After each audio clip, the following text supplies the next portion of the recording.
Hello, this is the Watchdog, and welcome back to Fun with Watches. If watches weren't fun, you'd only need one. Today we're going to review the Citizen Promaster Nighthawk Ecodrive BJ7135-02E. Let's start out with the wrist check.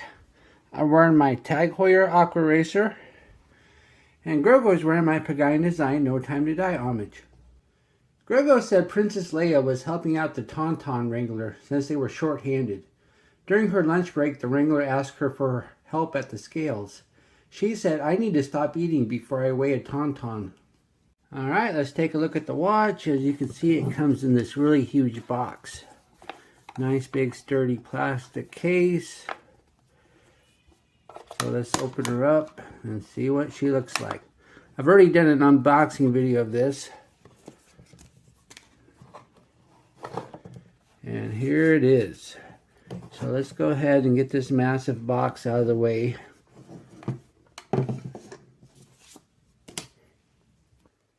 When I reached my 25th work anniversary, I was given a catalog of gifts to choose from by my company. The selection was fairly meager, and I eventually chose this watch as something I could review on my channel. I'm not sure if I would have purchased it otherwise, since I already owned the Citizen Blue Angels World Time and didn't see the need of having two Citizen Pilot watches. In fact, Citizen does make a Blue Angels themed watch, which is fairly similar to this one. Please don't think that I am dissing this watch. It's still a very nice watch. Citizen claims this watch is inspired by the clean, slick lines of military stealth helicopters, and thus the name Nighthawk. I wonder if they were unable to obtain the license for the name Black Hawk, which is the name of an actual helicopter used by the U.S. Armed Forces. I would imagine the military helicopter theme is responsible for this massive box. But other than being a black pilot's watch, there is nothing to suggest helicopter. The watch retails for $495, but is perpetually on sale for $400. Also, I don't know what slick lines they are talking about.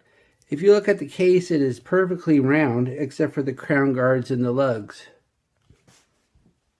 The watch is 42.4 millimeters at the bezel, 46.7 millimeters lug to lug, is 12.7 millimeters thick, has a 22 millimeter lug width, and weighs 90 grams on the supplied leather strap.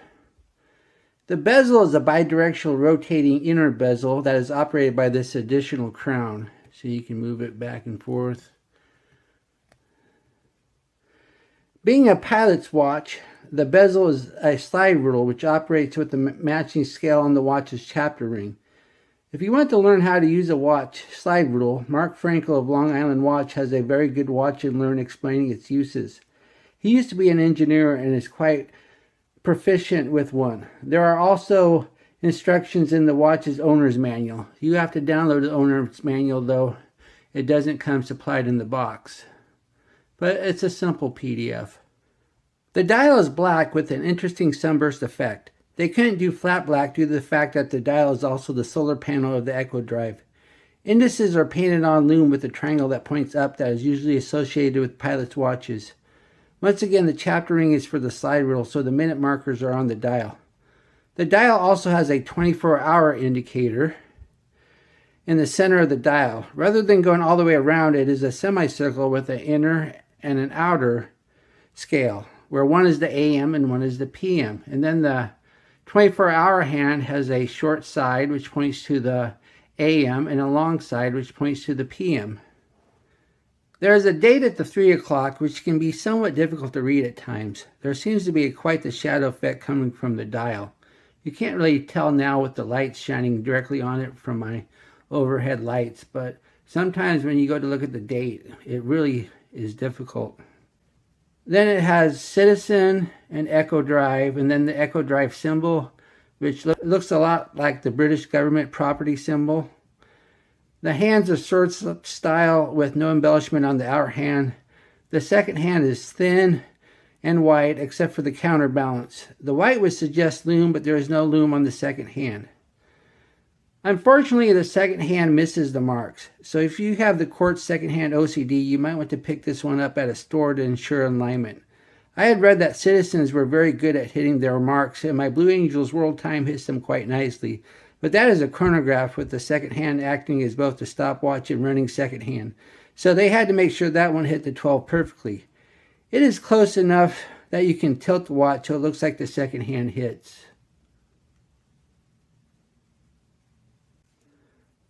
The crown is signed with the Ecodrive logo. The crown does not screw down despite a rather impressive 200 meters of water resistance. Keep in mind that screw down crowns are a safety measure to keep the crown from being knocked loose while underwater and do not actually increase the water resistance. There are crown guards which help with the crown safety, so a pop out while in the water seems unlikely. Once again though, this is not a diver's watch. You really wouldn't take it in the water. I think the water resistance is the fact that your aircraft might go down in the water. The solid steel case is round except for the crown guards and the lugs. At 46.7 millimeters, the lug to lug is nice and small for a 42 millimeter watch.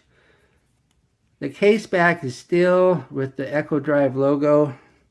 This is a screw down case back.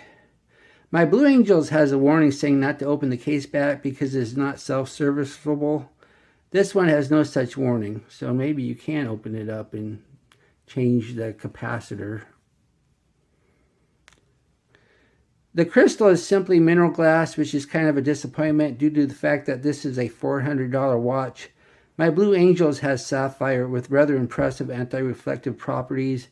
It would have been nice if they would have used the same crystal on this one. The movement is a B877, which is a GMT movement with one very impressive feature. It has an independently set hour hand, which is the feature that should make it a true GMT watch.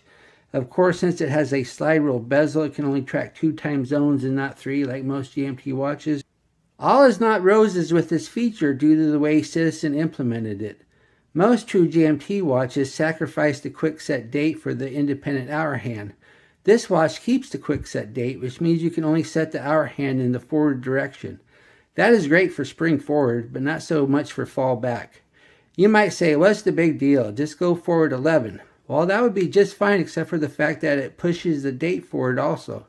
So you have to move it up 23 times to keep the date on the proper AM/PM, and then you have to quick set the date 30 times to get the date back where it belongs. Plus, when you go to turn the crown for the quick set date, you have to turn it quite a bit to get a date change. Let me demonstrate. We're going to set the watch in the second position. Okay, let's say I go to New York. So I set the hour up once. Yay, that worked just great. So I push the crown back in, and the watch is now at New York time. The GMT time did not move. Everything's great. So I fly back to Omaha. Then what do? Well, once again, you can't set it backwards. So you have to keep going forward. Here, I didn't get that just right. So we want it to be at the 9. So we'll just keep going until it gets to the 9. As you can see, it takes quite a bit of turns to do that. Okay, so it's at the 9s, but then the date jumped up. So it's at the 9, but to ensure that the date's at the proper AM/PM, we have to make another lap.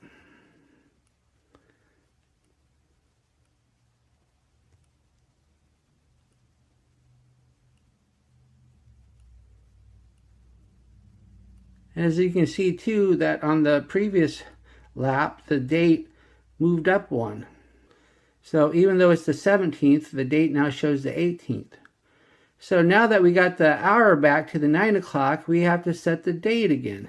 So now we got to do the quick set date and change it back to the 17th. As you can see, it takes quite a few turns for each date change. So this is a rather lengthy process. So what should have been a killer feature for this watch becomes a tedious chore. It would have been so much nicer if they would have dished the quick set date and let you turn the hour hand in both directions. This may make setting the date a pain, but you only have to do it during the initial setup and then after short months. That would have made it a true GMT watch, which is rare in the watch world. The strap is genuine leather and it's quite soft and flexible and needs no break-in period. You can wear this one right away comfortably. It would have been nice if they would have had a quick release so you could change the strap easily if you did want to take it in the water, because you don't want to take a leather strap into the water. So if you want to put a rubber, silicone or canvas strap, you still have to get out a tool to do it. It has a sign buckle, which is quite substantial, has a nice prong, and the notches are rectangular, so it stays in very nice. It's a good buckle. Here's the watch on my 7.5-inch wrist. As you can see, it wears nice and flat, but it is a pretty tall watch for a quartz. And if you look at the notches on the strap, looks like I got 3 notches to make it bigger and 4 notches to make it smaller, so it's pretty much right in the middle. So you should be able to wear this if you have a really big wrist or a pretty small wrist. Once again, even though 42 is fairly big, the short lug to lug, I think you could pull this off even if you had a 6.5. Here we are in the Lume room. I decided to just compare this to my Pagani design No Time to Die, which has decent but not spectacular lume. This has become my par watch. Anything better is good lume, anything worse is bad.